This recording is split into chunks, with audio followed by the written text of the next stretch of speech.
Oral research programme کا مخفف ہے۔ یہ پروجیکٹ امریکی فضائیہ، امریکی navy, university of Alaska defence advance research program نامی امریکی اداروں نے امریکہ میں فنڈ کیا، جن کے پیچھے انہیں خفیہ تنظیموں کا ہاتھ ہے، جن کا ذکر ہم اکثر کرتے رہتے ہیں۔ یہ یہودی خفیہ تنظیمیں مزید بڑے بڑے ادارے اور خفیہ تنظیموں کو چلاتی ہیں تاکہ ان کے اصل مالکان اور ان کے خفیہ کاموں کو آسانی سے نہ جانچا جا سکے۔ ہارف ٹیکنالوجی کا سب سے مشہور اسٹیشن گگونا، الاسکا میں واقع ہے۔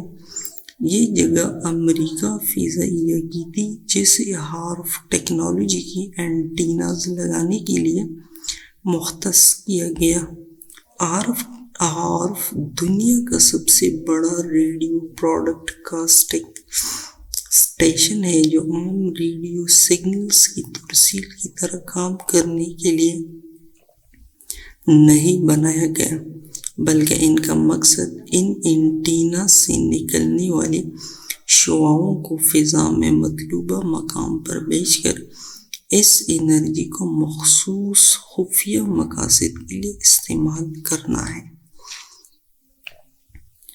ان شعاؤں کو آئنوسفیر نامی فضائی لیئر میں بھیج کر موسمی تبدیلیوں کے لیے استعمال کیا جا سکتا ہے۔ آئنوسفیر فضا میں موجود ایک لیئر یعنی تہہ کا نام ہے جس میں فری الیکٹرانز اور آئنز ہوتے ہیں جو ریڈیو شعاؤں کو ریفلیکٹ کرتے ہیں یا آسان الفاظ میں موڑتے ہیں۔ یہ لیئر میزوسفیر کے اوپر ہوتے ہیں جو تقریباً زمین کی سطح سے 80 سے 1000 کلومیٹر زمین کی سطح سے اوپر ہوتے ہیں۔ تحقیق سے اندازہ لگایا گیا ہے کہ اس ہارف ریڈیو اسٹیشن الاسکا میں 180 اینٹیناز لگائے گئے ہیں جو تقریباً 72 فٹ اونچی ہیں۔ ان سب اینٹیناز کو اس ترتیب سے جوڑا گیا ہے کہ تمام اینٹیناز سے نکلنے والی شعاعیں الگ الگ شعاؤں کو بھیجنے کے بجائے ایک جٹ طاقتور شعاؤں کو بھیجنے کا کام کرتے ہیں۔ اس طرح یہ سب اینٹیناز ایک بڑے اینٹیناز کا کام سرانجام دیتے ہیں۔ یہ اینٹیناز فضا میں ٹنوں کے حساب سے انرجی بھیجنے کا کام کرتے ہیں، جیسے ELF ویوز لہریں کہتی ہیں۔ یہ فضا میں 3.6 ملین واٹس کی طاقت والی شعاعیں بھیجتے ہیں جو کسی بھی اڑتے ہوئے جہاز کے انجن کو بآسانی ایک ہی جھٹکے سے پگھلا سکتی ہیں۔ ہارف الاسکا کے اس اسٹیشن سے نکلنے والی شعاؤں کی مقدار عام ریڈیو اسٹیشن کے مقابلے 72,000 ریڈیو اسٹیشن جتنی طاقتور شعاؤں کو فضا میں بھیجنے کا کام کرتا ہے۔ یعنی یہ ہارف کا صرف ایک اسٹیشن ہی اندازاً 36 لاکھ واٹ کی شعاؤں کو فضا میں بھیج رہا ہے، جبکہ عام ریڈیو اسٹیشن سے نکلنے والی شعاعیں یہی لوگوں کے دماغوں میں تھکاوٹ اور درد کا سبب بن رہی ہیں اور جہازوں کی ایوییشن سسٹم کو اچھا خاصا ڈسٹرب کرتی ہیں۔ امریکی ملٹری کا کہنا تھا کہ ہارف ٹیکنالوجی کا یہ اسٹیشن آئنوسفیر کی رویہ میں اور اس سے کیا ہو سکتا ہے کو جانچنے کے لیے بنایا گیا ہے، اور اس سے سویلین اور ملٹری دونوں فائدہ اٹھا سکتے ہیں۔ اب آپ خود سوچیں کہ ملٹری اس سے کیا فائدہ اٹھا سکتی ہے۔ ظاہر ہے کہ مطلوبہ مقام پر تباہی مچانے کا کام لے سکتی ہے۔ سائنسدانوں کی ایک رپورٹ کے مطابق ہارف میں اتنی زیادہ مقدار میں انرجی بھیج کر فضا کو گرم کرتا جا رہا ہے جو موسم میں تبدیلی کا باعث بنتا جا رہا ہے۔ یہ تو ہیں وہ باتیں جو عوام کے سامنے کسی نہ کسی طریقے سے پہنچ گئی ہے، لیکن اصل میں عوام کو دھوکے میں رکھا جا رہا ہے اور اصل باتوں کی طرف سے توجہ ہٹائی جا رہی ہے۔ یہ ELF ویوز کو بیچنے اور اس سے صرف موسمی تبدیلی کا جو ڈرامہ عوام کے سامنے لایا گیا ہے وہ یہ ہے کہ یہ شعاعیں فضا میں موجود آئنوسفیئر کے لیئر کو اوپر اٹھانے کا کام کرتے ہیں، جس کی وجہ سے باقی لیئرز بھی اپنی جگہ سے ہٹتی ہیں اور موسمی تبدیلیاں کا باعث بنتی ہیں، جبکہ یہ دراصل موسمی تباہی لانے کا باعث بنتی ہیں۔ پاکستان میں آنے والی تباہ کن بارشوں کے سیلاب ہوں، سمندر میں آنے والی جاپان کی سونامی ہو، وابگولا کے ذریعے آنے والی آندھی ہو، یا زمین کی تہہ میں جو موجود پلیٹس کے سرکنے سے آنے والے زلزلے ہوں، یا مختلف ممالک کے اڑتی ہوئی جہازوں کی تباہی ہو، ان سب کے پیچھے ہارف ٹیکنالوجی کی ہی خفیہ منصوبوں کا خدشہ ظاہر کیا جا رہا ہے۔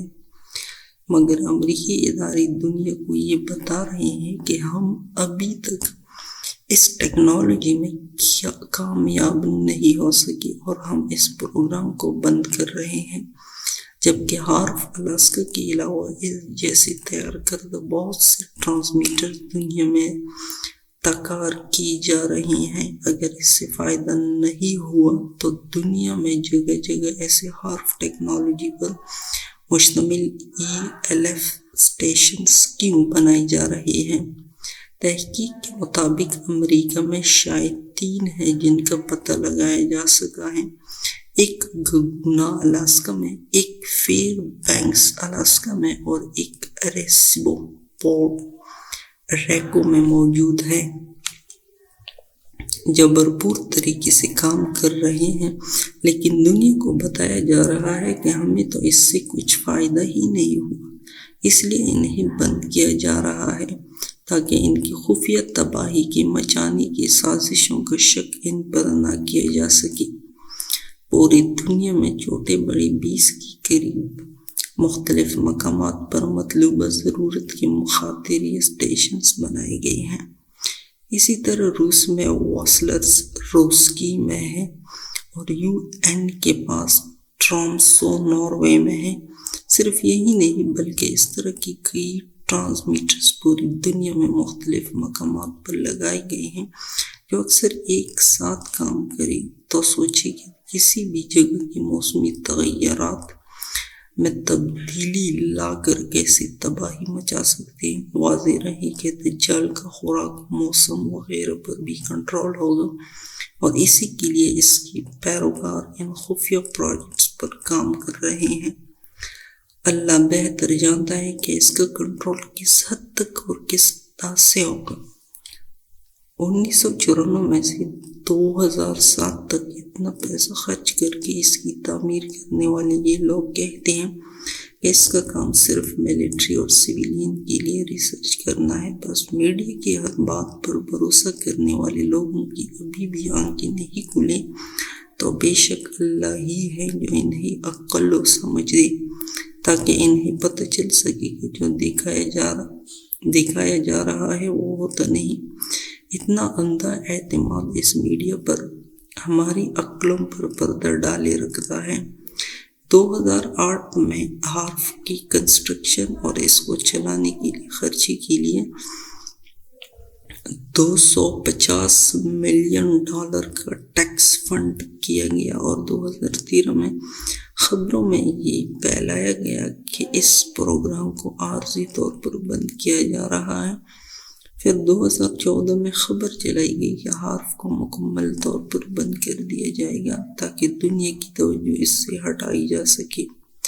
ایک رپورٹ کے مطابق امریکی ملٹری کا اس پروجیکٹ کو فنڈ کرنے کا ایک اور بھی بڑا مقصد تھا کہ فضا میں امریکی حدود پر ہارف ٹیکنالوجی کی مدد سے فضا میں طاقتور ریڈیو شعاعوں مدد سے ایک ایسی لیئر بنائی جائے جو امریکہ کی طرف داغی گئی کسی بھی میزائل یا ایٹم بم وغیرہ کو فضا میں ہی تباہ کر دے، لیکن شاید ابھی تک یہ لوگ اس لیئر کو بنانے میں کامیاب نہیں ہو سکے، یا پھر اللہ بہتر جانتا ہے کہ کس قدر کامیاب ہو پائے ہیں۔ اللہ پاک دشمنان اسلام کو نیست و نابود کرے اور انہی کی تیار کردہ منصوبوں سے تباہ و برباد کریں اور ہمیں ان کی فتنوں سے محفوظ فرمائے۔ آمین ثم آمین۔ بے شک اللہ پاک ہر چیز پر قادر ہے۔